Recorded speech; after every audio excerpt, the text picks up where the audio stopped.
Alrighty, well, thank you everyone for joining today for the next webinar in the series for the Animal Research Review Panel's 2024 series. I'd like to start today by acknowledging the traditional custodians of the various lands on which we're meeting today, and pay my respects to elders past and present. My name's Kate Wingett. I'm one of the Animal Research Review Panel members, and I will be your host today. A bit of housekeeping before we kick off with our three very interesting presentations today. There is a Q&A tab at the bottom of your screen, which if you hover will come up for you and you can pop your questions in there. If we've got time, we'll answer questions at the end of the session, and any that we don't get to, we'll circulate with following the webinar. And a reminder that this webinar is being recorded, and that a copy of this webinar will be published on the Animal Ethics InfoLink website for anyone who is unable to attend all of it today or would like to go back. So as I said, we've got three exciting speakers for you today. And our first speaker is Dr. John Reid, who has a PhD in ecosystem management and 35 years experience of researching and monitoring fauna communities in the Australian arid zone. And John's particularly interested in applied conservation and long-term data sets of bioindicators of ecosystem health, which requires trapping animals on hot summer days to maximise detectability. John's published over 150 scientific papers, 3 popular science books, posts ecological hacks on #JohnReid, the pragmatic ecologist. So I will hand over to John to start off the presentations. Thanks, John. Thanks very much. And yeah, thanks everyone for joining in. I'm dialing in from Wirringu country at Venus Bay, and I'll just make you all a little bit jealous. I'll just show you out the window. I'm sitting in a car park underneath a Telstra tower at a boat ramp. So, yeah, so I'll just see if I can share my screen.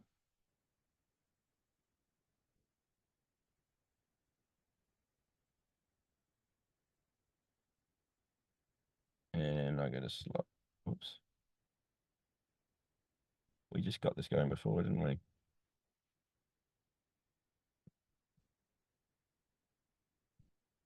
Sorry.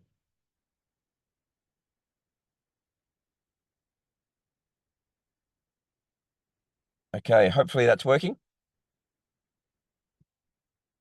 I just want to start by making some assumptions and bring you all into where I'm coming from. I'm coming from the position of a environmental monitoring person, a consultant or a staff member or something of an organisation that needs to monitor the country. And one of the assumptions is that, of course, animal welfare is important, and we obviously have to strive to continuously reduce adverse welfare effects on animals.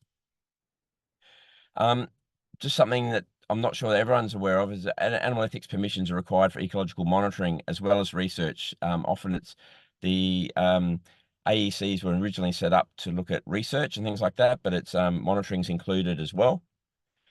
And both animal research and monitoring should lead to reductions in risk to animal communities. But I guess the caveat there is sometimes you have to place animals at risk in order to optimize techniques and tools and things like that.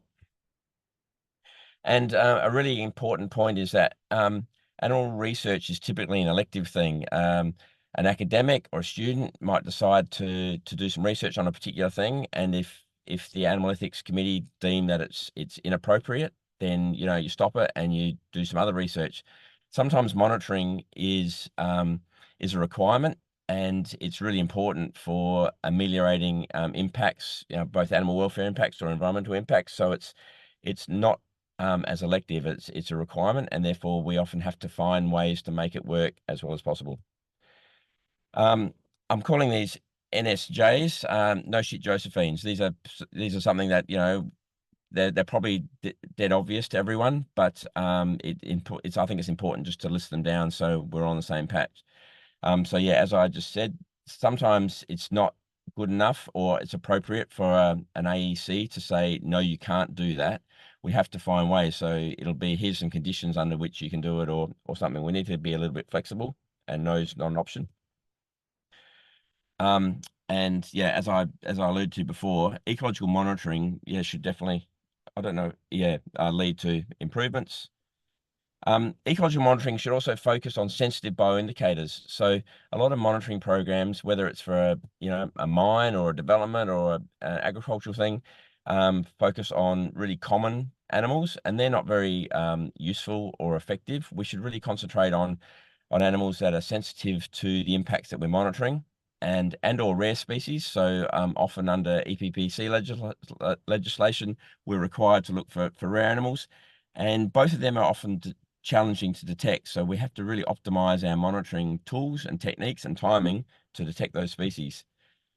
And the value of ecological monitoring, and research is limited by the quality and the quantity of the data. So there's no point setting up a monitoring program and you only detect a couple of birds or a couple of crickets or something or other that is your indicator species. You need to get large sample sizes in order to get a signal for the monitoring. And so it's important to consider not only how you go about doing it, but optimizing the data set that is used to then make decisions. And sometimes there's a real or perceived conflict between the optimum tools and timing of sampling to maximize response variables and the welfare risks to individual animals. And this is it's always a point of contention and potential conflict between people who are looking at the welfare of an individual animal that you've trapped or you're sampling, and your ability to detect impacts on communities and faunal assemblages and species. So I just wanted to put that out there, that there's no right answer, and there's one camp's not necessarily right, but it is a bit of a conflict. So what I'm talking about today is some research we've done on optimizing the welfare impacts of sampling in hot weather. So hot weather is really good for sampling reptiles and many invertebrates. If you go out in summer and you employ whatever sampling technique you like, you're going to get a lot more animals in warm weather than you are in cold weather. You also increase the diversity of captures. So a whole lot of our species, and it doesn't really matter, mainly reptiles and invertebrates, have preferred ranges. And if you're sampling in summer, the temperature spans maybe between 15 degrees at night to 40 plus during the day, and there's an optimum temperature for animals to be active in that range. If you trap in a season when the temperature range from day to night goes from 8 to 14 or something, there's a whole suite of species that you're going to miss out altogether. So it's really important. The slide here shows a pitfall trap, which is a standard monitoring for both terrestrial vertebrates and invertebrates. And this is at a mine site. You can see it's horrible. It's all dusty and things like that. But the important thing is to look, in cases like this, we're looking for sensitive bioindicators, like the gecko on the left, that are sensitive to the dust or gases and things like that in the environment. And we need to catch lots of them in order to differentiate an impacted site, like you see here, and a control site. Here's a little graph that shows the change in detectability if we don't sample in hot weather. So any of the species where the bars go below the line have a negative are sampled less frequently if we don't sample in hot weather. And that's pretty much all the reptiles. There's a few, the ones that go above the bar, a Dunnart and a hopping mouse and a native inland mouse that, just you can often sample them in greater abundance in cooler weather. But pretty much all the reptiles that we've got significant data for, we show that if you don't sample in hot weather, you won't catch many of them or enough of them. And there's a reference there for that study. Another really important point about sampling in hot weather, and this is a case study that I've been particularly involved in and actually led to this research, is that this lovely animal here is a sandhill dunnart, critically endangered. It's difficult to detect. It has large fluctuations in its population, and we've shown from years of study that the easiest time of the year to detect them is when the juveniles are dispersing, and that happens to be in the summer months. If you trap in winter you know, a lot of these animals have short lifespans, and they're far more detectable when juveniles are dispersing. And you also catch adults at the same time, whereas if you trap in other times of the year, there's no juveniles, or the adults have died out and you've only got sub-adults. So sampling in January and February is the optimum time for sampling these beautiful little animals. Then, of course, sampling in summer brings on some other risks. There's heat stress, both for the animals, but you know, of course, ecologists and vehicles. It's not really pleasant driving around when it's 45 degrees, popping tires and getting heat stroke, and obviously there's risks to the animals as well, exceeding their critical thermal maxima if you trap an animal on a really hot day. So we have to balance those things. But the risk of heat and weather factors on survivorship of animals in traps is not as great as we might think it might be. This table here is a summary of some data I collected from over 14,000 animals that were sampled over 20 odd years at Roxby Downs, which is in the Central Australia in the desert where we get really hot weather, and we sample there. We were sampling there in summer to get the reptiles.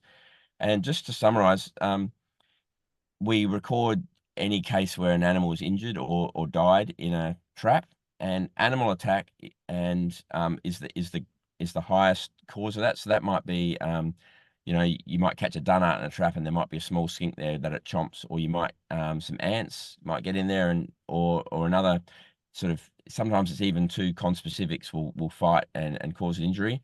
There are some minor injuries with handling. There are some we just don't know, but weather includes, you know, flooding and hot weather and things like that, wasn't attributable, you know, wasn't responsible for a very large percentage of the trap deaths at all in that study. So how do we minimize risks to captured animals? Well, so here's an example where there's 4 hopping mice in a trap. You can see there at the bottom of our traps, we always put a layer of sand about an inch thick. And that provides some thermal insulation for small blind snakes and lorises, little skinks and things like that. We also put a tube in the traps that smaller animals can get away, because actually hopping mice are one of the nasty animals. If you're a little lizard in there, even though they're granivores, they'll have a chomp on that. So we provide a little refuge. You can also see some seed in there. So we put some seed in the traps to minimize, you know, so hopefully the mice get distracted by that. And we also put Coupex or insecticide powder in the traps. But the best way of, sorry, Time was that warning. Time warning? Yeah. I'll just rip through it. The best way of researching it is using eye buttons. So here's a study where we use a whole range of different pitfall traps, and the graph on the bottom there shows that we put eye buttons in traps without sand, with sand, with shade over them. And we also did it with Elliott traps and funnel traps and ran that through summer. And here's just some graphs of the heat profiles. The only thing to really look at here, the dark blue is where we put the eye buttons 20 centimeters under the ground. The light blue is 10 centimeters under the ground. And you can see that the dark blue, even just keeping underground by 20 centimeters, ameliorates the temperature hugely compared to on the surface, where the temperature often got to 70 degrees. And we found that Elliott traps and funnel traps, those top two, they regularly exceeded the ambient temperature. Pitfall traps were regularly cooler than the ambient temperature at any given time. And I think this is the most important graph. It's a bit hard to get your head around, but the take-home message is the little black dots on the bottom of those graphs there are the temperature within the pitfall trap. The red line, for example, is the temperature on the surface. Only on the hottest days and only after lunch did the temperature inside those traps ever get to a point where it was getting close to the critical maxima. And so if you're sampling, and you can get to your traps, you know, within the first 2 or 3 hours of morning and get them into air condition and then release them after that, we've had very, very low trap deaths, and it's a really effective way. And we've been doing this for, 20 years of minimizing trap deaths. And so I'll just summarize here. Useful data can and should be collected in hot weather. And I think I'm being, hurried up to get through this, but I've just sort of gone through those the ways of doing that by making sure you get around your traps really early, by provisioning the traps with, sand and shelter and moisture and invertebrate repellent, and releasing animals either immediately in the morning into burrows or keep them until dusk and then releasing them. And that's me. I'm out. Great, thanks so much, John. I'm thinking maybe we should all be living underground too, as these days are getting hotter in the summer. It's certainly a good argument to have somewhere cool to hang out in. So yeah, thank you so much for that. So we will head into the next presentation, and we have Dr. Vicky Stokes with us here, who is a senior wildlife ecologist with the Animal Wildlife Conservancy and presently working in the Pilliga Forest on a partnership project with National Parks and Wildlife Service to reintroduce 6 regionally extinct species to a feral predator-free fenced area. And Vicky's got nearly 20 years experience across government, the private sector and not-for-profit sector, conducting ecological research and monitoring, and has recently managed the reintroduction of the brush-tail Batong, the Shark Bay bandicoot and the plains mouse to the Pilliga. Vicky's a strong advocate of animal welfare in research, monitoring and translocations, and I'll hand over to Vicky now. Thank you. I'll just share my screen. Okay, is that all good, Kate?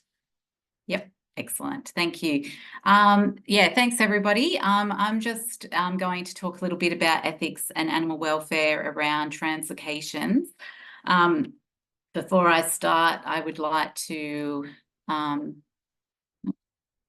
acknowledge the Gamilaroi people, who are the traditional owners of the country in which I live and work.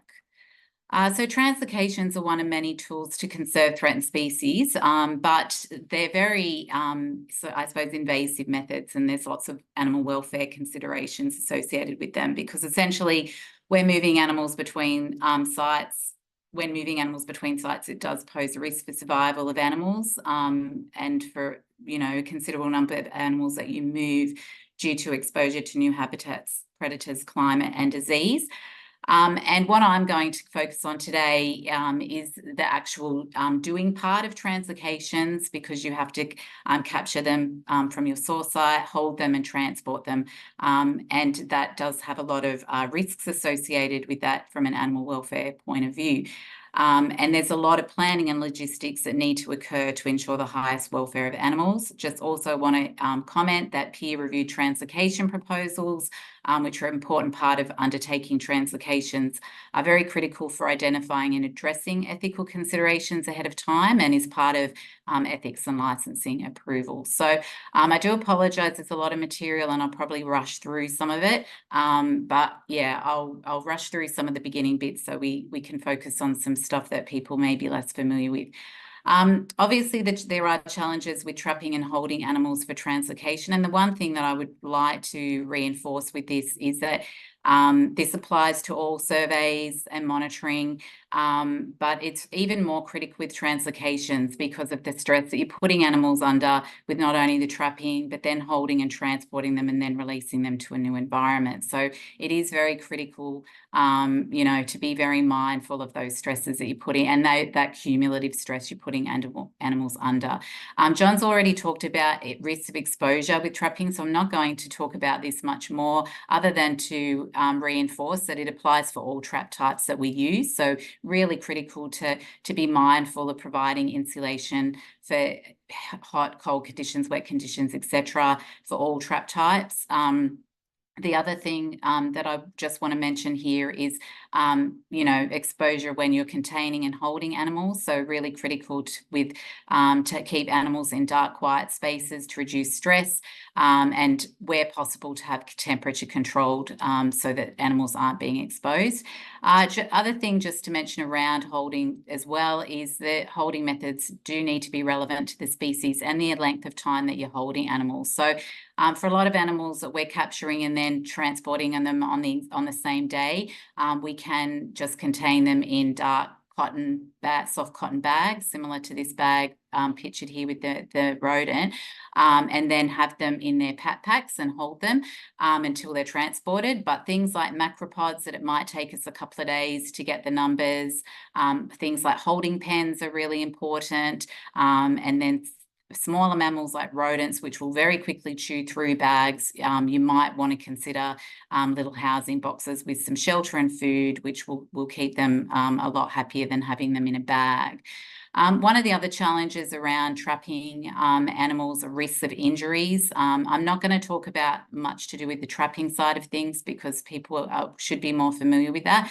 What I do want to highlight is stress associated with capture and handling and other elements of translocation, which does put animals at risk of capture myopathy. So capture myopathy is a condition which comes about due to very high stress levels associated with capture and handling of animals, and it can have very negative consequences. It can actually lead to death, so it is something that we need to be serious of, to be mindful of, and it is something that is serious. So there are certainly groups of animals that are more susceptible to this, and macropods are the highest susceptible animals in Australia, but we also do need to be mindful with things like bettongs and bandicoots as well.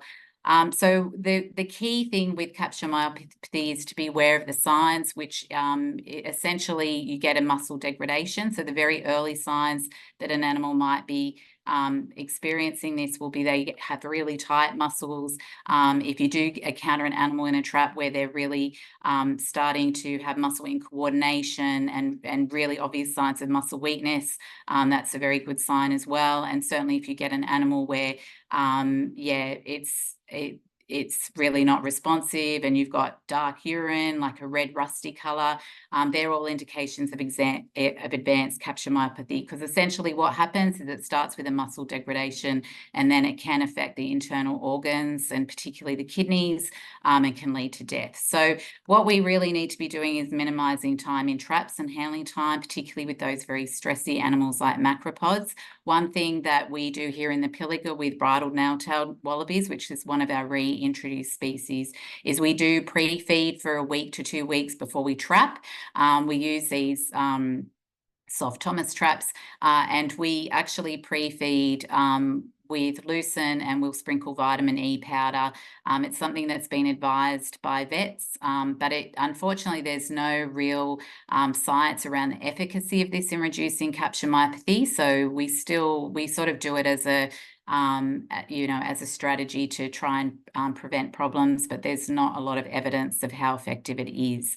The only other thing I want to mention about capture myopathy is, unfortunately, it is something that can happen within minutes, but it can also take hours and days for animals to show signs of capture myopathy. So I think being mindful of when you're re-trapping animals, to really looking at their condition, and all of that provides evidence, those recaptures, that animals are actually doing okay after you've trapped and released them.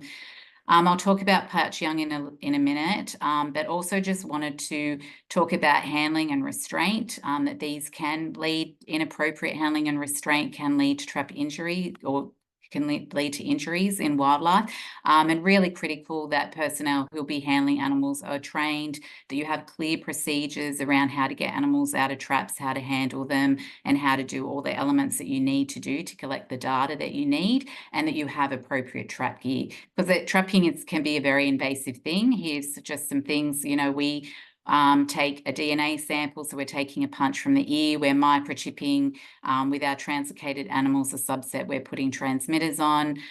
We're also taking measurements of morphometrics. So trying to keep the animals well contained in a bag, in a nice thick dark bag, and only exposing the face and eyes when we need to check the face and the eyes for any injuries or any signs of disease.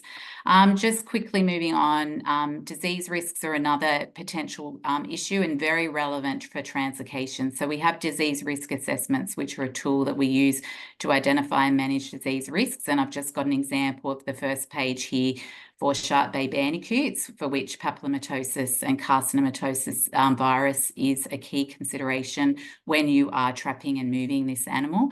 So yeah, really important to have clear guidelines for your field assessment and to know where you might need to do further screening and procedures like things like chlamydia and papillomatosis. Have clear selection criteria for translocation to rule out animals with disease.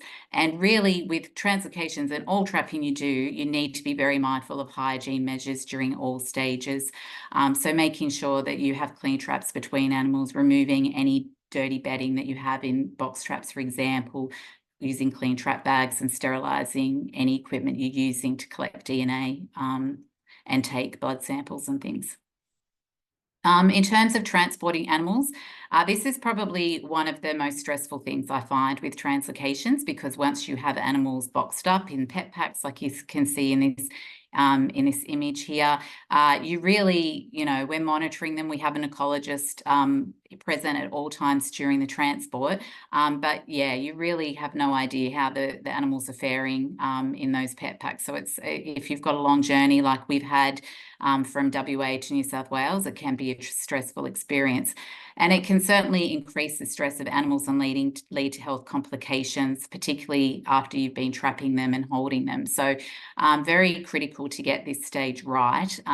So first of all, you really want clear selection criteria. You do not want to be transporting animals that are, are already stressed. So females with large pouch young, very young animals, you really don't want to be transporting them. And that disease element really comes into play here, that you really want to have clear criteria. So this is our criteria for sharp bay bandicoot. So you can see that things like chlamydia and the papillomatosis virus are indicated on there, as well as other things that we need to look out for and reject animals on the basis of signs of those things. Really important to think about duration and timing of travel. So ideally you want travel to happen when animals would normally be not active. So for us, because most of our animals are nocturnal, then traveling during the day is actually best. And doing everything that you can to reduce the amount of travel time. You want to use approved animal carriers. So particularly for planes, it's really important because those carriers, have all the appropriate ventilation. They're very robust. You can stack them and you can secure them well in your vehicles and planes because they've got lots of bits and pieces that you can tie down. So really critical to put the investment into using proper animal carriers.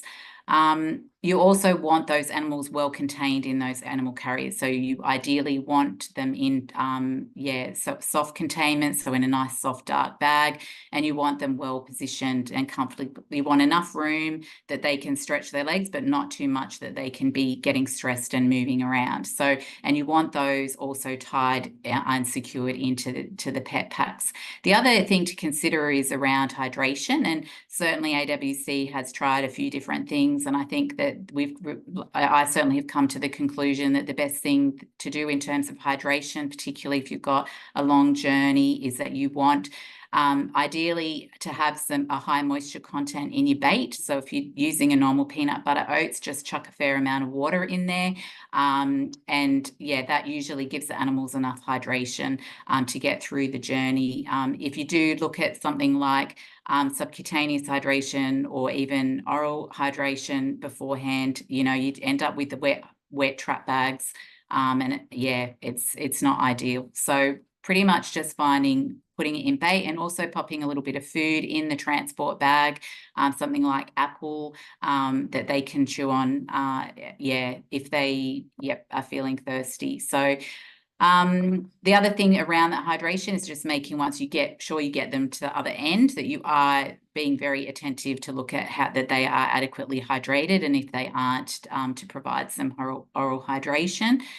The other key element around transporting wildlife is maintaining temperatures. So we have a requirement to maintain temperatures within 15 to 25 degrees as part of our ethics approvals. So really critical to use temperature loggers and monitor those temperature loggers very closely throughout your journeys. Planes can be quite challenging and need to make sure that you have temperature loggers on pet packs that are both at the front and the back of the plane. In the cabin, because it does take a while for the airflow to go through Yeah, sorry about that. All right, just moving on with the time left, I just wanted to talk a little bit about handling injured animals, and I'm going to go into a little bit of detail about ejections of pouch young. But before I do that, just really, this is a whole topic in itself, and you could easily have an hour to talk about it. So I think the main thing is really to have clear procedures and have a clear decision-making pathway. Sorry, this pathway is not easy to read, but just gives you an idea of how complicated it can be. Just in terms of, you know, knowing at what point you would need to seek veterinary advice, and definitely encourage you to use wildlife vets for advice on these issues, because we aren't trained as ecologists, we aren't trained to understand, you know, all the ins and outs of pathology and all those things. So definitely, yeah, know your limitations, know where you need help, and have a clear pathway around the types of injuries you seek help for, and have a clear pathway around decisions around euthanasia. Just want to talk about dealing with pouch young ejections, because in Australia it is, you know, it is something that as ecologists trapping animals we do need to deal with, particularly with macropods, bettongs and bandicoots, which all have a tendency to throw pouch young. And this is a stressful part of trapping these animals, but I think the management is twofold. First of all, you want to reduce the potential for it to happen, but then we can't control everything, and it is going to happen, unfortunately. So you also need to have procedures in place for dealing with pouch young ejection, so that you get the best outcomes for the mother and also for the pouch young. So in terms of actually minimising it happening, you really want to reduce the amount of time animals are in traps. So we actually, for all of our reintroduced species, like our bettongs and bandicoots and macropods that we do have problems with ejections, we clear our traps at night rather than waiting until the morning. We have big trap lines, but even if you've got small trap lines, I would still recommend, you know, you might do 2 passes of trap checks, so that you're not having animals sitting in traps for any length of time. Trap placement is really critical in terms of, you know, females will eject when the people are approaching the trap. And I just want to say that pouch young ejections, they're not something that animal particularly can control. It's a physiological response to stress, where they lose the muscle tightness of their pouch. So cumulative stress, like they might go into the trap and the trap closes and they're okay, and if you've got all the right cover over the trap so that they, you know, feel a bit secure, then they might be okay. But then the added stress of noise of someone coming with bright lights, and then, you know, bright lights being shoved in their face, that can be enough to amplify that stress, so that then, yeah, and their pouch loosens and the pouch young ejects. So things like facing away from direction of approach, approaching really quietly, consider using red light instead of white light on your torches, and also with bettongs particularly, just placing a bag, a spare trap bag over the front of the trap can make a huge difference. Really critical to have trained personnel removing animals for traps and handling. We all do need to be trained up, so you know, and often that's when females will get lost when people are learning, and that is a critical part of that learning process. But yeah, you really want to have staff trained to get animals out of bags calmly and handle them in an appropriate way, and contain them and restrain them in a safe, calm way. And repouching and taping is a critical part of pouch young ejection. So there's the WA government for Department of Biodiversity and Conservation has a really great PDF document that's available online that has really good guidelines around repouching and taping. So if it is something you need to work on and you don't have the information, I encourage you to get online and look for that.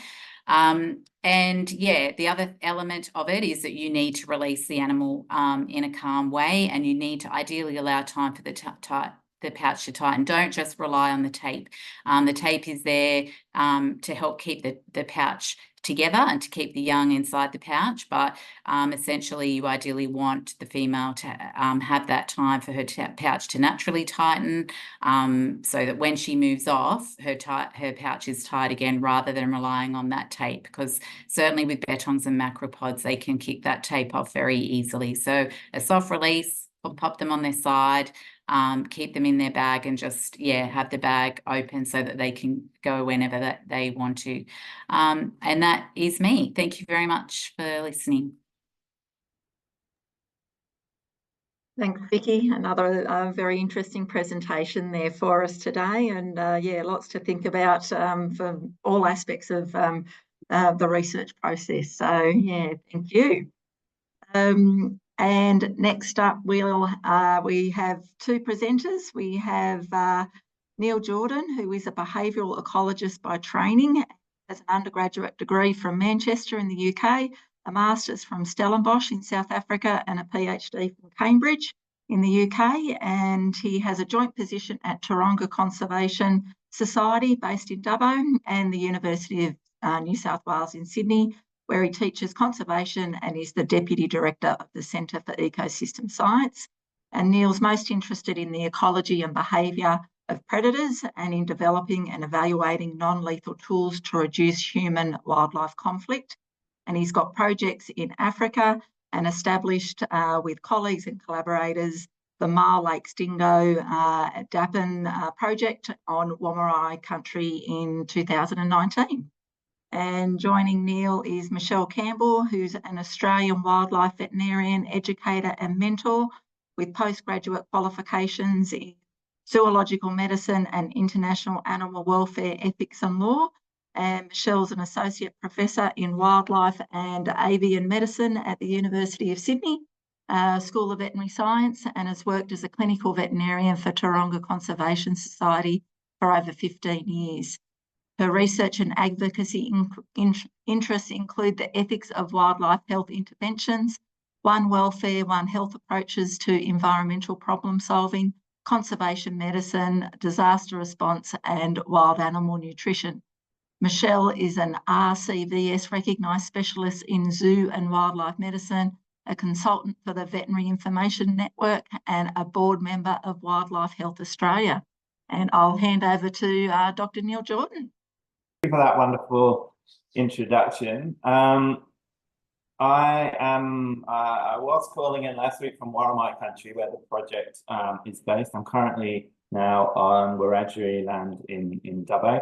So I want to acknowledge those facts and pay my respects to elders past and present, and in both of those countries, and to all the wonderful Warramai people we've had the great pleasure of working with on this project. I know that both Michelle and I feel really privileged to be able to spend time there in Mar Lakes on Warramai country and to share in that experience. So it's not sharing properly from my side, but okay. So Warramai country, in particular the eastern part of Myall Lakes, which is showing on this map here, it's about 300 kilometres north of Sydney. It's a really diverse area from both a human and dingo perspective, really. It comes with a diverse set of management challenges as a result. So dingoes interact with people, with threatened species, and with introduced pest species, including foxes in various contexts. So it's a great place to study dingoes and their impacts. Next slide, please. So to that end, we established the Myall Lakes Dingo Dappen project in 2019 with these three broad aims. As you can see, the project's in partnership with various universities, with National Parks and Wildlife Service, with Mid Coast Council, with the Taree Indigenous Development and Employment Agency, and many others. And we're working together on various aspects of the project, which are essentially to understand dingo behaviour for management in particular, to develop and test non-lethal management tools, and to develop a framework for coexistence with dingoes here and further afield. Next slide, please. So we use a number of tools and approaches to tackle these aims, but obviously if you want to manage any species, first you need to know where they are, how many there are, and what they're doing there. So annually we run a spatially explicit capture-recapture model on 3 months of data collected through a camera trap grid set through that area. And we're consistently recording between 20 and 25 adult dingoes at a relatively stable density, as you can see on the bottom right, over the 3 years in that area. So our starting point then is a reasonably stable population, but we're finding higher densities of dingoes in and around urban areas and campgrounds than elsewhere, as you can see on the graph on the top right. So, and on this map here in that sort of white hotspot in the southwest, we have the highest dingo densities in the study area, which coincide with the town of Hawke's Nest. And then reasonable densities up in the northeast as well, which is where Seal Rocks and Sandbar are. So this immediately got our attention in terms of focusing our efforts on understanding human dingo interactions and risk. And that's a major focus of our project, as I've understood. So next slide. To get insights into the detailed movement and ranging and population demographics and so on, we decided we needed to radio collar some dingoes to discover where they're going, who with, and for this part of the project, I wanted to pass on to Dr. Michelle Campbell to cover the process and considerations involved in this process. Thanks, Neil. Yeah, so as Neil mentioned, a fundamental tool in this project is the collar, and you can see a bunch of them in the image on the upper left. But of course, the question is, how do you get a collar on a wild dingo? And I guess in simple terms, we need to safely trap, restrain, fit the collar, and then release the animals. And we've spent quite a bit of time over the course of the last 4.5 years refining all 3 of these elements to minimise impact. So I'll briefly cover one at a time. But first, before we get onto that, we can't emphasise enough the importance of the activity that's occurring over on the right, and that's the briefing. These procedures can involve many people, and it's important that everyone understands the purpose of what we're doing, that they're assigned a designated role, and that they can contribute to keeping both the animal and the people safe. So working in the field brings with it unpredictability and logistical considerations, and it's crucial that these are all considered before commencing. And it's also important to set professional expectations of how we work.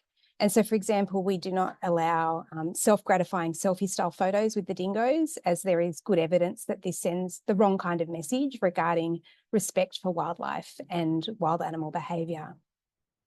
So next slide, thanks. So when it comes to trapping of wild canids, there are a number of techniques described. Standard practice for dingoes in particular is the padded jaw leg hold trap. And these metal devices are secured to a nearby structure like a tree or a fence post, and they're dug into the substrate as illustrated in those images. And although these are less harmful than the older style, now prohibited steel-jawed leg hold traps, they do have significant welfare implications. So dingoes that are caught in leg hold traps become distressed. The clamping of the trap on the foot causes pain and inflammation, and the dingoes can injure themselves further in their attempts to get out of the trap, which can include musculoskeletal damage to the caught limb and dental damage from attempts to chew the trap off. And furthermore, there's risk of trapping and injuring non-target species. And so to minimise these impacts, the pressure of the foot plate is carefully set to target a dingo's weight, and traps are checked at least every 3 hours once they're set so that a trapped animal can be sedated for removal as soon as possible. Next slide, thank you. But in the interest of refining practices, we have been keen to explore the possibility of trapping dingoes using a technique with a lower welfare impact. And for this, we've trialled the cage trap. So the cage is a metal rectangular structure with a bait hook inside and a door at one end. And as these are custom built and have required several modifications to improve the design, they are a more expensive option than leg holds. The animal must enter the cage fully to get access to the bait, and if they pull on the bait hook, the door closes swiftly, trapping them inside. And the door can actually be locked open, allowing for a period of pre-baiting for a few days leading up to a trapping attempt, where the dingoes can access the bait and then leave at their leisure. So cage-trapped dingoes may still become distressed by the inability to escape, although our experience is that the vast majority tend to eat the bait and then just remain quite calm. There's no entrapment of any body parts, and so the risk of injury is minimised. And as shown in the two smaller images in the bottom centre, the traps can be fitted with alarms and cameras for remote monitoring. Bycatch risk is potentially greater, but trapped animals are generally unharmed and can be released without sedation. So success with this technique is variable, as some animals appear to be trap shy, but others not so. And in fact, we've trapped one individual on 2 separate occasions 1 year apart. So I'll grab the next slide, thank you. So for restraint, we use chemical restraint to fully anaesthetise the animals. Once they're trapped by either technique, anaesthesia can be induced via an injection. And the least stressful and most efficient method that we've found is via blow dart. There are alternatives, including CO2-powered dart pistols or rifles or a pole syringe, but we've only needed these on rare occasions. So we have a licensed and experienced wildlife veterinarian present for all trapping events. And this is important both in terms of legal access to the most appropriate and carefully selected anaesthetic drugs that are based on estimated body weights, but also ensuring that there is someone trained to manage the anaesthesia, to conduct a full health assessment, and to respond to any unexpected events or findings in a timely and appropriate fashion. So monitoring includes at a minimum recording the heart rate, respiratory rate, rectal temperature, and oxygenation. And the animal has an intravenous catheter placed, which allows for the collection of blood if that's necessary, and also the provision of intravenous fluids. And it also provides emergency access should there be any complications. So next slide, thank you. And for recovery, we use a reversible anaesthetic combination. So once the procedure is completed, the animal is injected with the reversal agent. And we favour recovery within a cage, regardless of the method that's actually used for the trapping, as this allows us to monitor the animal from a distance as the reversal agent kicks in. It keeps the animal safe from aggressive conspecifics or from misadventure while that anaesthetic agent wears off, and it allows for further drug administration without long-range darting if that should become necessary. The animal's pack mates tend to stay actually quite near to the cage, so social reintegration tends to be smooth, as you can see here. And to date in this project, we've conducted 17 dingo anaesthetic events following trapping via a combination of the methods, 5 via leg hold traps and 12 in cage traps, with a total of 13 collars deployed.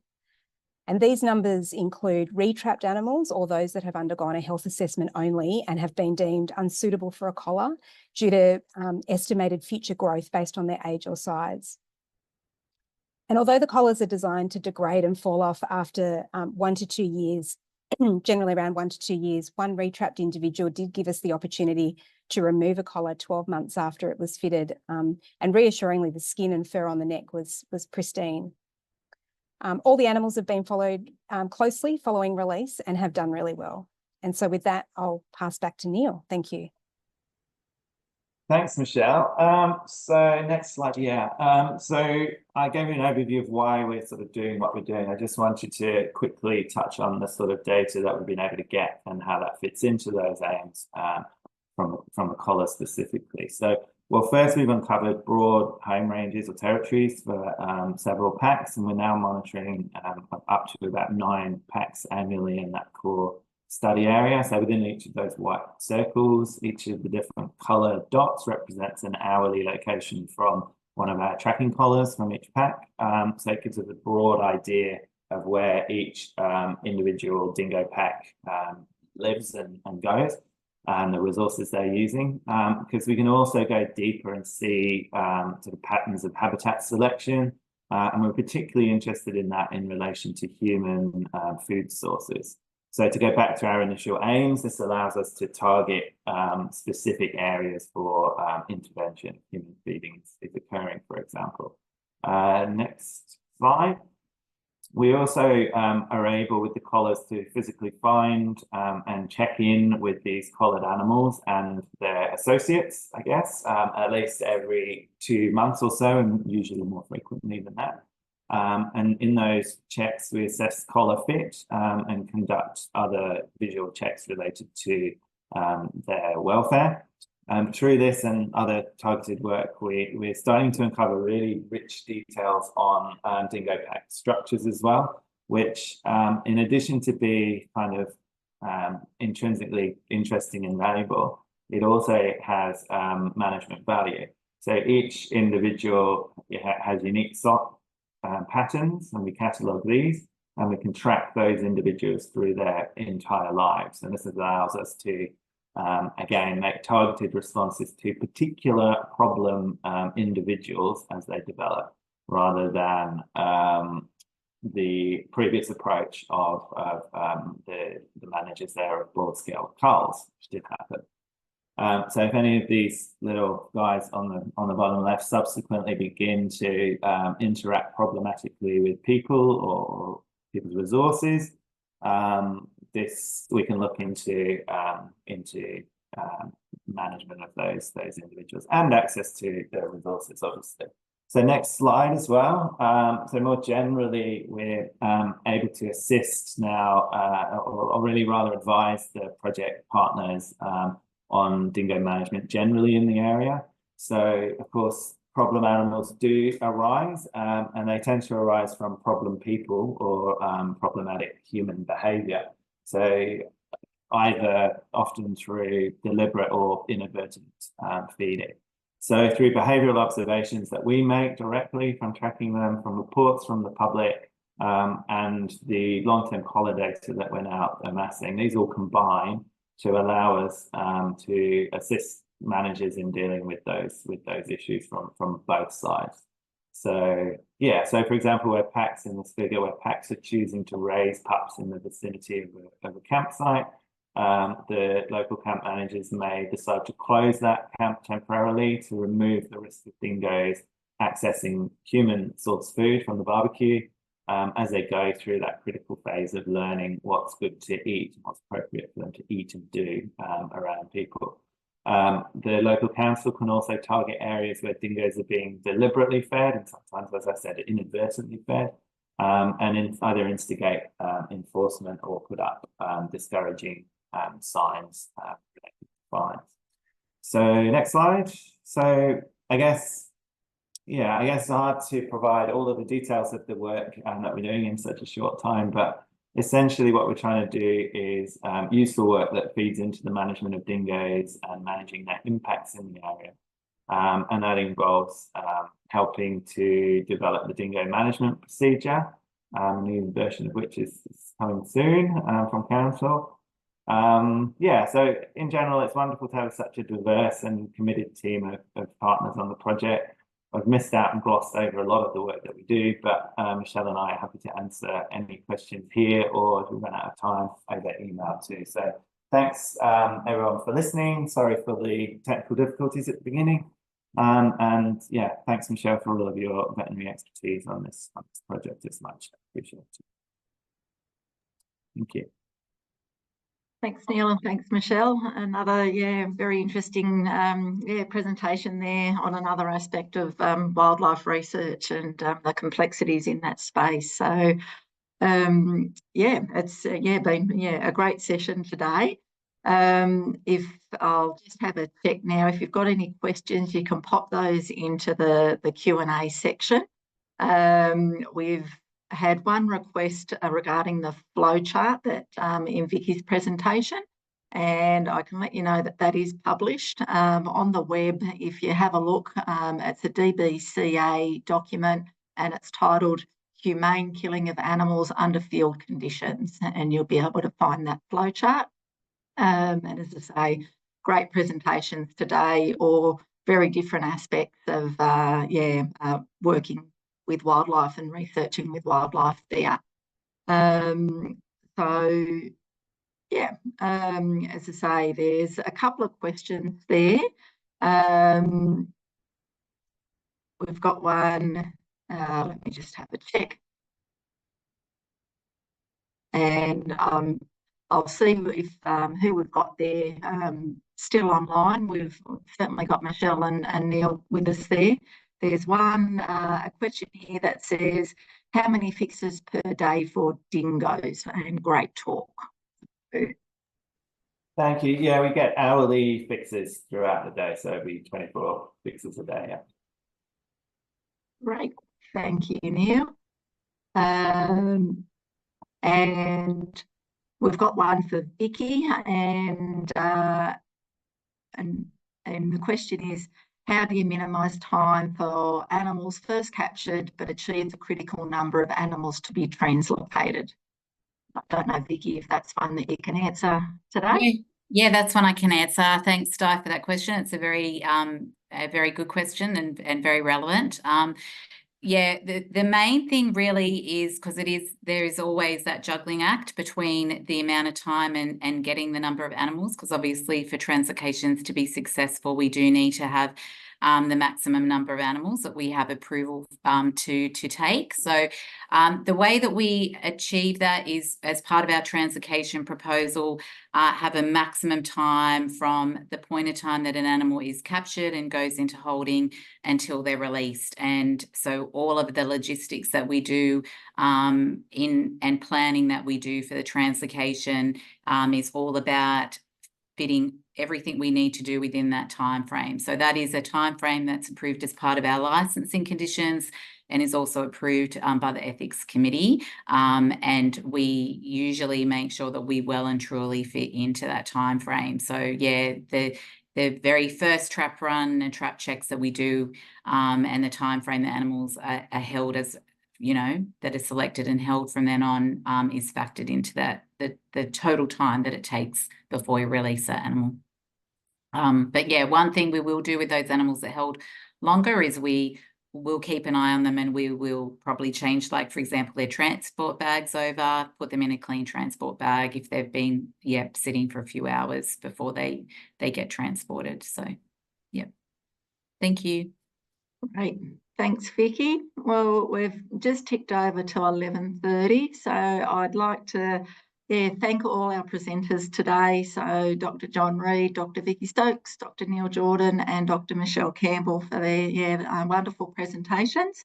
I've certainly learned a lot, and thank everyone for coming along and listening to the webinar today, and also the Animal Research Review Panel, who have worked in the background to put this together, and New South Wales Department of Primary Industries and Regional Development. And the recording will go up on the Animal Ethics Info Link website, and you'll get an email if you're registered to attend that recording is live on the website there. And we'll have another presentation coming in November. So look out in your emails for an invite to the final webinar series for 2024 for the Animal Research Review Panel. And thank you all very much for coming along today.